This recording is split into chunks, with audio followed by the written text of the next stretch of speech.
Həzrət İmam Əli əleyhissalamın tərcümeyi halı. İmamın adı Həzrət Əli. İmamın atası Əbu Talib ibn Əbdülmüttəlib. İmamın anası Fatimə bint Əsəd. Doğum tarixi 13 Rəcəb 30-cu fil ili 599-cu miladi il. Doğulduğu yer Məkkə, Kəbənin içində. İmamət dövrü 29 il. Həyat yoldaşı Həzrət Fatimə Zəhra.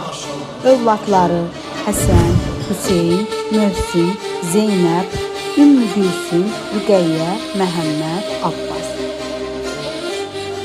Ləqəbləri Əmir əl-Müminin Əbu Turab, Əsədullah, Heydər.